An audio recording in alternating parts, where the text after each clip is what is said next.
Well, welcome back to another episode of Finance Uncut. I have my new microphone, so you'll probably notice the sound is much better. And in previous episodes, we've spoken about what is inflation. And in this episode, we're going to have a look at what the cure for inflation is.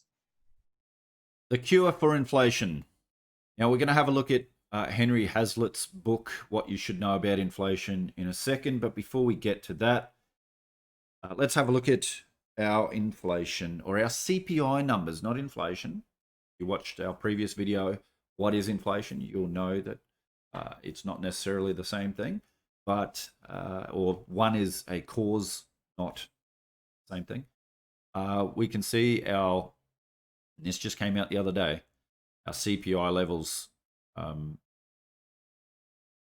the quarter, 1.6%, which, you just look at this graph, you can see that it's the highest for some time.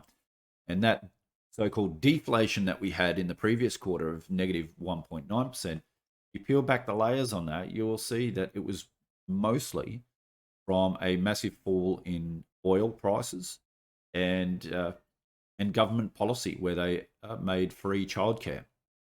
And that had the biggest impact on that. Now, since then, oil prices have come back up. Fuel prices have come back up a little bit. Not too much, but a little bit. But we no longer have that free childcare. And we're also seeing costs of food, things that we have to buy on a regular basis, rising quite substantially. So, and this is something that I've been warning about. I still believe that we are going to see asset price deflation soon. There is going to be a market correction. We have a big debt bubble, and I believe at some point that will implode. But we have increase in prices in other areas, in the goods and services that we need on a regular basis.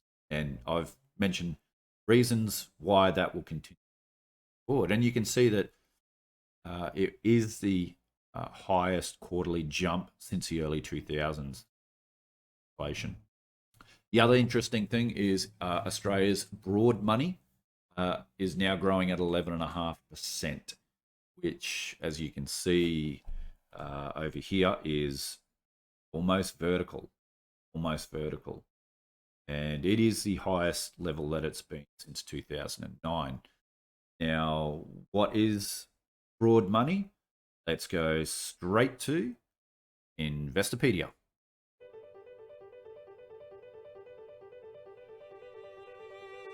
Money supply, or money stock, refers to the total amount of currency and other liquid financial products in an economy at a particular time. There are several measures of money supply depending on what's included. M0, the narrowest definition of money supply, includes only hard currency in circulation.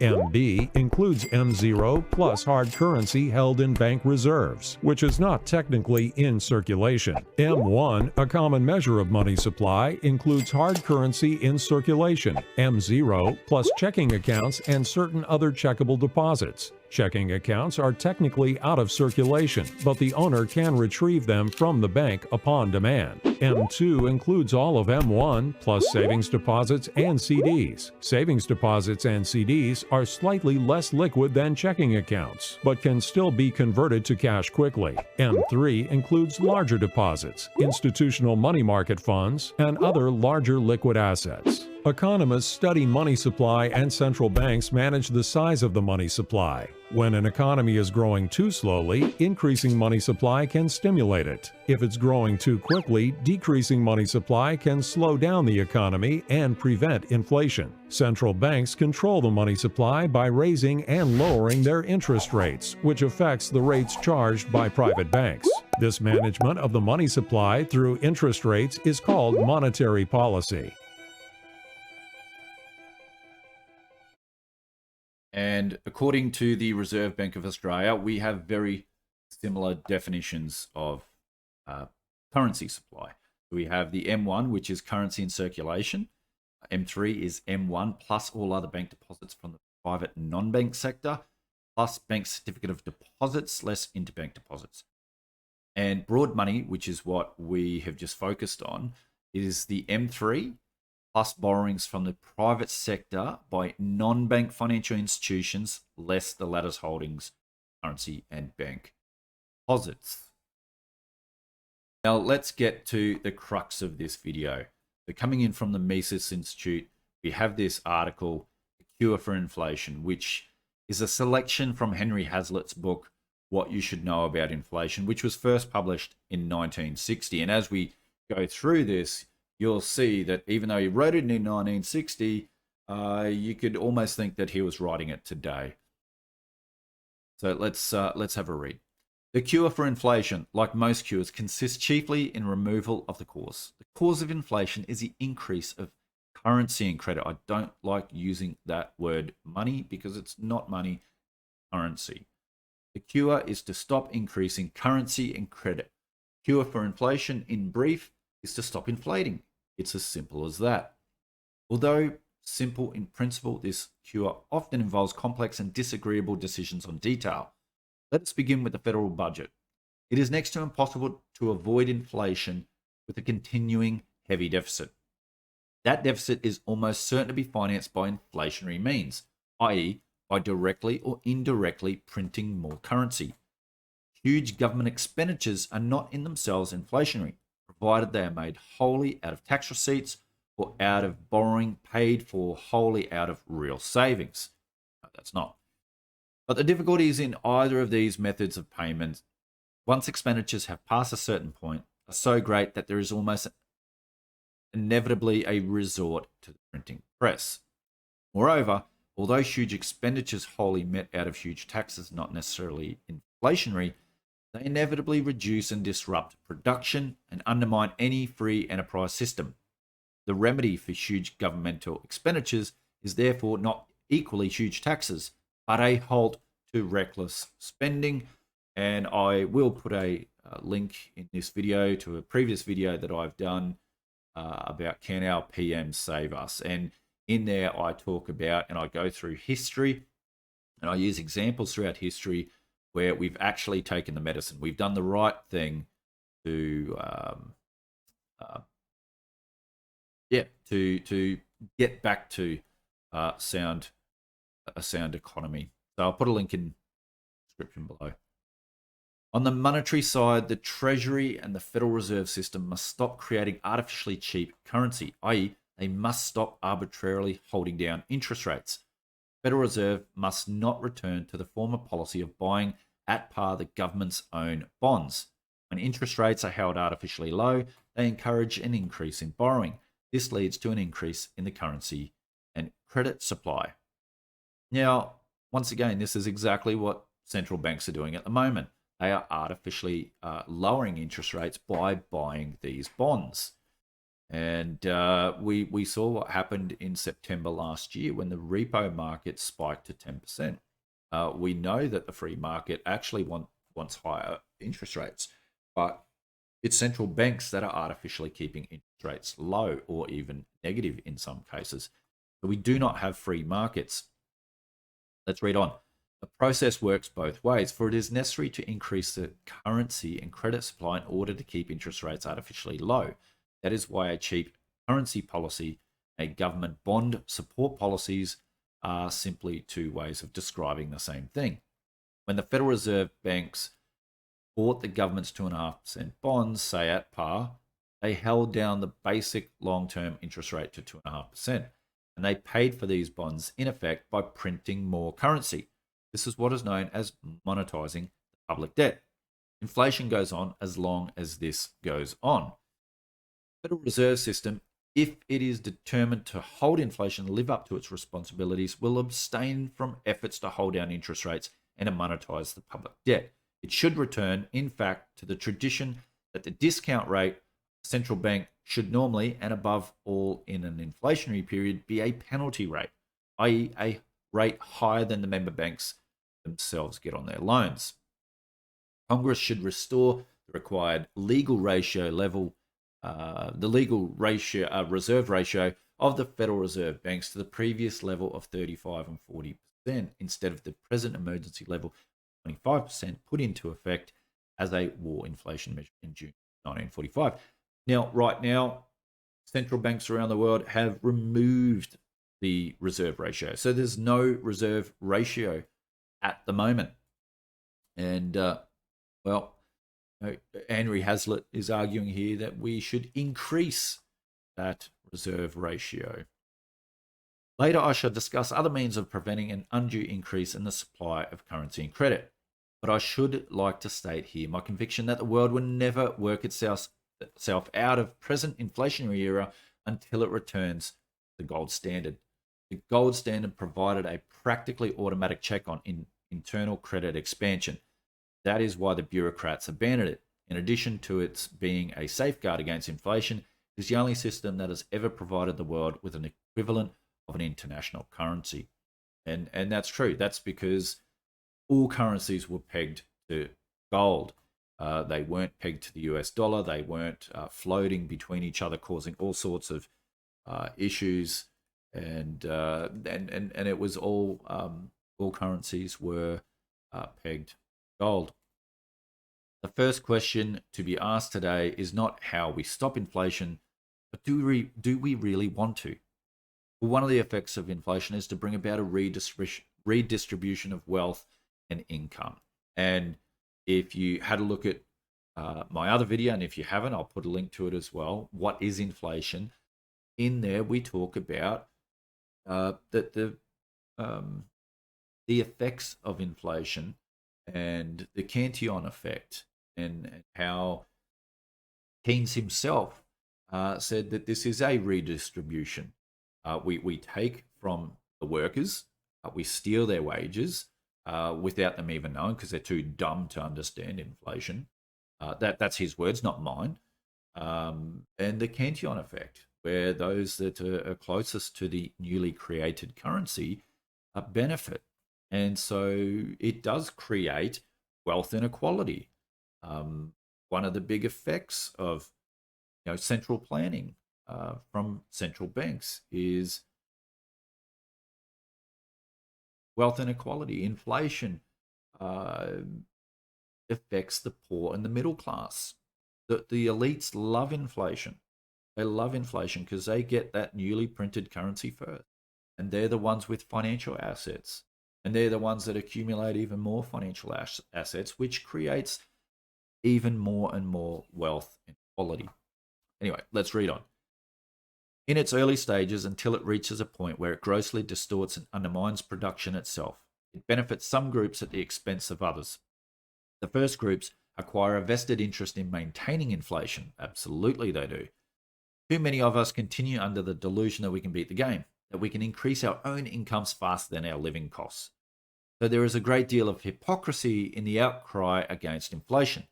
Many of us are shouting in effect, hold down everybody's price and income except my own. Governments are the worst offenders in this hypocrisy. At the same time as they profess to be fighting inflation, they follow a so-called full employment policy.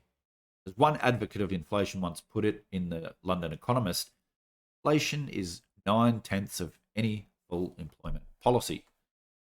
What he forgot to add is that inflation must always end in a crisis and a slump, and that worse than the slump itself may be the public delusion that the slump has been caused not by the previous inflation, but by the inherent defects of capitalism. And that is my argument right there. I've been arguing for some time now that we do not have a free market capitalistic system. We do not have free market capitalism. Joseph Schumpeter, the great economist Joseph Schumpeter, read many of his books, talks about one thing: you need creative destruction in capitalism. So if you don't allow, so right now we've got this too big to fail. We can't allow banks or corporations to fail. We can't let no one fail, blah, blah, blah, blah, blah. That's part of capitalism. You need to have those that took took too much risk and overcapitalized. Well, when bad times come, they go under because they just become zombie companies otherwise, which is a drag on growth and a drag on job growth and wages and all that stuff. So that's one part of it. The other part is Joseph Schumpeter talks about the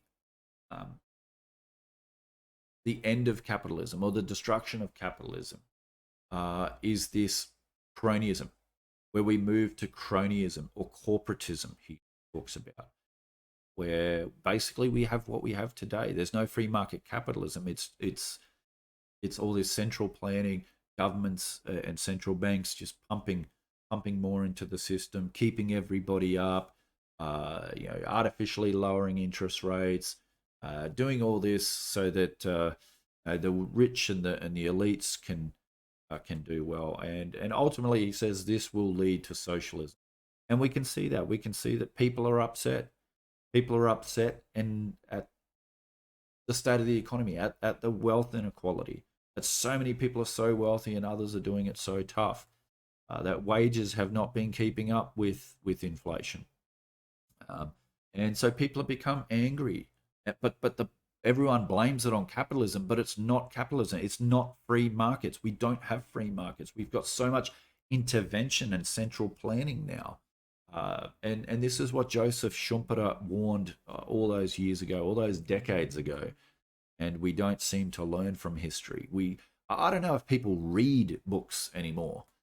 I think people are too busy on their phones or watching the latest, I don't know, whatever the latest TV shows are these days. I don't watch that. I read. I like to read history. I like to read economics and finance and all sorts of topics. But this is my argument: is that we don't have free market capitalism, and we can see that there is a rise, especially amongst young people, towards socialism. And this is my fear. This is my concern. This is my worry. Inflation, to sum up, is the increase in the volume of currency and credit in relation to the volume of goods. It is harmful because it depreciates the value of the monetary unit, raises everybody's cost of living, and imposes what is in effect a tax on the poorest, without exemptions, at as high a rate as the tax on the richest. Wipes out the value of past savings, discourages future savings, redistributes wealth and income, encourages and rewards speculation and gambling at the expense of thrift and hard work. I put the word hard in there because, anyway. Undermines confidence in the justice of a free enterprise system and corrupts public and private morals. But it is never inevitable. We can always stop it overnight if we have the sincere will to do so. And I just agree with everything right there. Everything that Henry Hazlitt said there. And look, if you want to study economics, if you want to get your head around economics and just get one book, if there was one book that you could only read in your lifetime about economics, it would be Henry Hazlitt's book, Economics in One. It's a very simple read, doesn't take too long, but it is probably, for mine, the best all-round economic book that's ever been written. And remember this quote from Alexander Tytler: democracy cannot exist as a permanent form of government. It can only exist until the voters discover they can vote themselves largesse out of the public treasure. From that moment on, the majority always votes for the candidate promising the most benefit from the public treasury. The result that democracy always collapses over a loose fiscal policy, always to be followed by a dictatorship and then a monarchy. And this was written, quote, Alexander, the 19th century. And once again, we do not learn. And right now we can see, both here in Australia and overseas around the world, at every election, candidate is trying to outspend the other. Promise more candy, promise more lollies. So you don't have to worry about paying for it. Just have it all, have it all. We're all trying to outdo each other.